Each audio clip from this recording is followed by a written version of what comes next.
Hi friends, welcome to Uma Kannan world. നമ്മൾ ഇന്ന് ഉണ്ടാക്കാൻ പോകുന്നത് ഒരു സ്പെഷ്യൽ ചിക്കൻ കറിയാണ്. ഇടിച്ചക്ക വെച്ചിട്ടാണ് ചിക്കൻ കറി ഉണ്ടാക്കുന്നത്. അതിന് വേണ്ട സാധനങ്ങൾ എന്തൊക്കെയാണെന്ന് നോക്കാം.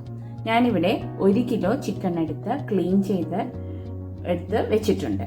പിന്നെ നമുക്ക് വേണ്ടത് ഇടിച്ചക്ക. ഇടിച്ചക്ക എല്ലാവർക്കും അറിയാമല്ലോ, ടെൻഡർ ആയിട്ടുള്ള ജാക്ക് ഫ്രൂട്ടാണ്. ചെറിയ ചക്കയാണ്. അത് ഞാൻ ചെറിയ കഷ്ണങ്ങളാക്കി കട്ട് ചെയ്ത് മഞ്ഞൾ വെള്ളത്തിൽ ഇട്ട് വെച്ചിട്ടുണ്ട്. അതിൻ്റെ കറ പോവാൻ വേണ്ടിയിട്ടാണ്. നല്ലൊരു പശയുണ്ടാവും, ആ പശ പോവാൻ വേണ്ടിയിട്ടാണ് മഞ്ഞൾ വെള്ളത്തിൽ ഇട്ട് വെച്ചേക്കുന്നത്. നല്ലോണം വാഷ് ചെയ്ത് വെച്ചേക്കുന്നത്. ഇനി നമുക്ക് വേണ്ടത് ചെറിയ ഉള്ളി കുറച്ച് വേണം. പിന്നെ നമുക്ക് ഗാർലിക്, അതായത് വെളുത്തുള്ളി ചതച്ച് വെച്ചിട്ടുണ്ട്. സവാള, ഒരു മീഡിയം സൈസിലുള്ള സവാള ഞാനിവിടെ 2 എണ്ണം എടുത്തിട്ടുണ്ട്, സ്ലൈസ് ചെയ്ത് വെച്ചിട്ടുണ്ട്. പിന്നെ നമുക്ക് ചില്ലി, ഗ്രീൻ ചില്ലി ചതച്ച് വെച്ചിട്ടുണ്ട്. പച്ചമുളക്, പിന്നെ നമുക്ക് വേണ്ടത് ഇഞ്ചി, ജിഞ്ചർ ചതച്ച് വെച്ചിട്ടുണ്ട്. കറിവേപ്പില. ഇത്രയുമാണ് നമുക്ക് ഇത് ഫ്രൈ ചെയ്യാനായിട്ട് വേണ്ടത്. പിന്നെ നമ്മളിവിടെ എടുത്ത് വെച്ചിരിക്കുന്നത് ഒരു തക്കാളിയുടെ പ്യൂരി, അതായത് ജ്യൂസ് ആക്കി വെച്ചിട്ടുണ്ട്. ആവശ്യത്തിന് ഉപ്പ്, പിന്നെ കുറച്ച് കോക്കനട്ട് പീസസ്, തേങ്ങ ചെറുതാക്കി കട്ട് ചെയ്ത് വെച്ചിട്ടുണ്ട്. പൗഡേർഡ് ഐറ്റം നമുക്ക് എന്തൊക്കെയാണ് വേണ്ടതെന്ന് വെച്ചാൽ മല്ലി. ഇവിടെ ഞാൻ മല്ലിയാണ് യൂസ് ചെയ്യുന്നത്, നിങ്ങൾക്ക് മല്ലിപ്പൊടി എടുക്കാം.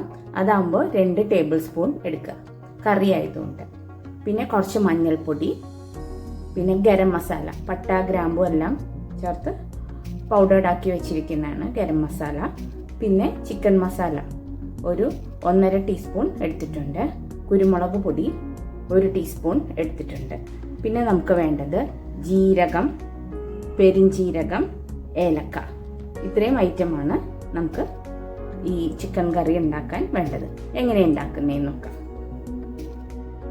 ഫസ്റ്റ് നമുക്ക് ഒരു ചീനച്ചട്ടിയിൽ മല്ലി വറുത്തെടുക്കാം. ഞാൻ മല്ലി ആയതുകൊണ്ടാണ് ഫസ്റ്റ് വറുത്തെടുക്കുന്നത്. നമ്മൾ ഇല്ലെങ്കിൽ എല്ലാ പൗഡറും ഒന്നും കൂടി ഇട്ട് എല്ലാം ഒന്നിച്ചിട്ടിട്ട് ജസ്റ്റ് ഒന്ന് ചൂടാക്കുക. ചൂടാക്കുന്ന സമയത്ത് മീഡിയം ഫ്ലെയിമിൽ വേണം നമ്മുടെ ഗ്യാസ് സ്റ്റൗ വെക്കാനായിട്ട്. നല്ലോണം നമുക്കതൊന്ന് ഫ്രൈ ചെയ്തെടുക്കാം. ഒന്ന് ചൂടായി വന്നാൽ മതി, 1 സെക്കൻഡ് അത്രയും മതി. നമ്മൾ എടുത്തു വെച്ചിരുന്ന മഞ്ഞൾപ്പൊടി, പിന്നെ കുരുമുളക് പൊടി, ഗരം മസാല, ചിക്കൻ മസാല ഇത്രയും എടുത്തിട്ടുണ്ട്. ഇതെല്ലാം കൂടെ ജസ്റ്റ് ഒന്ന് ചൂടാക്കിയാൽ മതി. നമ്മൾ ചീനച്ചട്ടി ചൂടാണെങ്കിൽ ഗ്യാസ് സ്റ്റവ് ഓഫ് ചെയ്തിട്ട് അത്രയും ചൂടാക്കിയാൽ മതി. ഇനി ഇതിലേക്ക് ജീരകവും പെരിഞ്ജീരകവും ഏലക്കയും കൂടെ ആഡ് ചെയ്യാം. ജീരകവും പെരിഞ്ജീരകം, ഏലക്ക കുറച്ച് എടുത്തിട്ടുണ്ട്, അത് നമ്മൾ ആഡ് ചെയ്തു. ഇതെല്ലാം ജസ്റ്റ് ഒന്ന് ചൂടായി വന്നതിന് ശേഷം നമുക്ക് ചെറിയ മിക്സിയുടെ ബൗളിലിട്ടിട്ട് പൗഡർ ആക്കി. മിക്സിയുടെ ചെറിയ ബൗളിൽ ഇട്ടിട്ടുണ്ട്. ഇത് നമുക്ക് പൗഡർ ആക്കിയിട്ടുണ്ട്. നമ്മുടെ ചിക്കനിന് വേണ്ടിയുള്ള മസാല പൗഡർ റെഡി ആയിട്ടുണ്ട്. ഇത് നമുക്ക് മാറ്റി വയ്ക്കാം. നമ്മൾ ഉള്ളിയിലാണ് ഉണ്ടാക്കുന്നത്. കുറച്ച് വെളിച്ചെണ്ണ ഒഴിച്ചിട്ടുണ്ട്, കോക്കനട്ട് ഓയിൽ. അതിലേക്ക് ഇഞ്ചി ചതച്ചത്, ഗാർലിക് ചതച്ചത് വെച്ചിട്ടുണ്ട്. പിന്നെ ജിഞ്ചർ,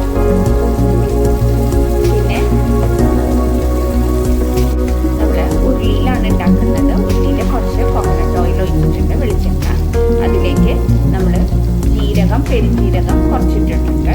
പിന്നെ ഗ്രീൻ ചില്ലി ചതച്ചത്, ജിഞ്ചർ ചതച്ചത്, ഗാർലിക് ചതച്ചത്, ഇഞ്ചി, വെളുത്തുള്ളി, പച്ചമുളക് ചതച്ചത് ഇട്ടിട്ടുണ്ട്. ഇത് നല്ലോണം നമുക്ക് ഇതൊന്ന് ഫ്രൈ ചെയ്തെടുക്കാം.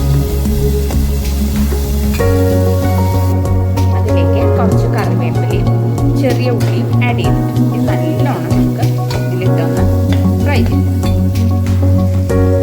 നമ്മൾ കട്ട് ചെയ്ത് വെച്ചിരുന്ന സവാളയും ആഡ് ചെയ്തിട്ടുണ്ട്. ഇത് നല്ലോണം നമുക്ക് എണ്ണയിലിട്ട് നല്ലോണം ഫ്രൈ ചെയ്തെടുക്കുക. ഉള്ളി ഞാൻ അങ്ങനെ തന്നെയാണ് ഇട്ടിരിക്കുന്നത്, പീസസ് കട്ട് ചെയ്തിട്ട് അങ്ങനെ തന്നെ ഇടുന്നതാണ് നല്ല ടേസ്റ്റ് വരുന്നത്. ഇതിലേക്ക് കുറച്ച് തേങ്ങാക്കൊത്തും കൂടെ ആഡ് ചെയ്യാം. നമ്മൾ സവാളയുടെ കൂടെ തന്നെ തേങ്ങാക്കൊത്ത് ആഡ് ചെയ്തിട്ടുണ്ട്, കോക്കനട്ട് പീസസ്, കുറച്ച് മഞ്ഞൾപ്പൊടി, ഉപ്പും. ഇതെല്ലാം നമുക്കൊരു 3 മിനിറ്റ്സ് നല്ലോണം കുക്ക് ചെയ്ത് നല്ലോണം ഫ്രൈ ചെയ്ത് വരണം.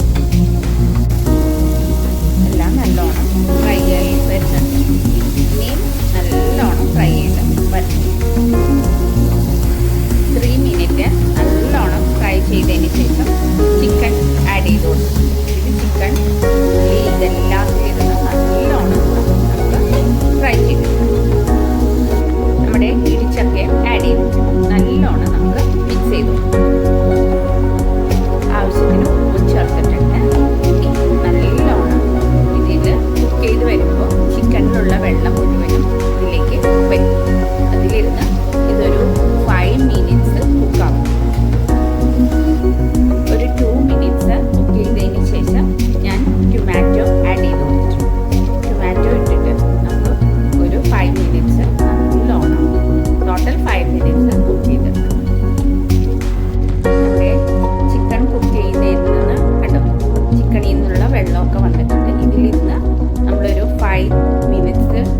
ചെയ്തെടുത്തിട്ടുണ്ട്. ഇനി ഇതിലേക്ക് നമ്മൾ പൗഡേർഡ് ആക്കി വെച്ചിരുന്നത്, ഡ്രൈ ഫ്രൈ ചെയ്ത് പൗഡേർഡ് ആക്കി വെച്ചിരിക്കുന്ന പൗഡേഴ്സൊക്കെ, മസാലസൊക്കെ നമ്മൾ ഇതിലേക്ക് ആഡ് ചെയ്യാൻ പോകും.